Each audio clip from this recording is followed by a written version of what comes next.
Չկա այդպիսի քույր, եղբայր, ամուսին կին, որ երբեք չուզենա, որ իր տան մեջ Աստծո օրհնությունը լինի։ Կա այդպիսի մեկը, չկա։ Սովորաբար գիտենք, որ կա օրհնություն, դրա հակառակը գիտեք։ Բոլորս էլ ուզում ենք, որ մեր տան մեջ Աստծո օրհնությունը լինի։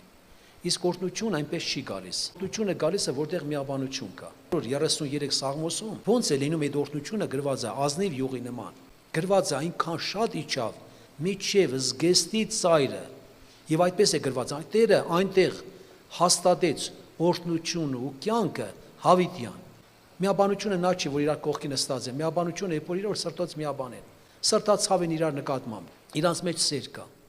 Իրանց մեջ խաղաղություն կա։ Դա գալիս է Սուրբ Հոգու միջոցով։ Սա օդից չի գալիս, սա գալիս աղոթքի կյանքից։ Ամուսնու կնոջ միաբանությունից ընտանիքները օրհնվում, երեխեք օրհնվում են։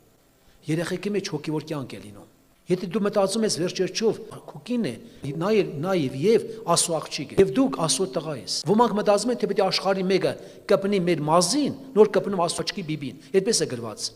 Անհավատը չհասկանալով անում, հավատացյալը հասկանալով անում։ Եղել է եղբայր կնոջ հետ ջուր են արել, հողամասում աշխատել են ջուր են արել։ Իմացել են, որ այդ եղբայր ամուսինը կնոջը լապատկով խփել է, ջղայնացել է։ Ինչ որ մի բան ասել չի լսել, լավ խփել է։ Հիմա այդ եղբայր հարցում են, ասում է, եղբայր, սենց բան եղել է, որ դու լապատկով խփել ես կնոջդ։ Այ եղբայր ջան, ինչ ես ասում, որ սուր կողմով չեմ խփել, տապակ կողմով եմ խփել։ Տապակ կողմով խփել, դա ավետարանական է, դա խրատ է, դա լավ է, Աստված ընդունում է։ Ես մի բան խնդրեմ քույրեր առաջերտին։ Ձեր մասին շատ Սուրբ Գրքում գրված է։ Իմաստուն կանանց մասին, Առակացում հիշում եք վերջի գլխում գրված է։ Նա գոհարներից ավելի շատ է։ Այն կինը, որը իմաստուն է, այն կինը, որը խոհեմ է, այն կինը, որ լեզվանի չէ, այն կինը, որ սովորաբար համեստ է։ Գրված է նախկինում սուրբ կանայք, որոնք իրանց հույսը Աստծո վրա դրած էին։ Այդպես է զարտարում իրանց։ Սրտի ծածուկ մարդ հեզ ու հանդարտ ոգի,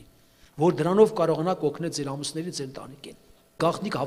հավատքով եւ աղոթքի կյանքից է գալիս։ Ինչքան դու Տիրոջ հետ մտերիմ ես, այնքան Տիրոջ բնությանը դու հաղորդես։ Պետրոս առաքյալն ասեց. Աստված որ մեզ կանչել է, փառքով առաքինությունով հրավիրեց եւ տվեց ամենամեծ պատվական խոստմունքները,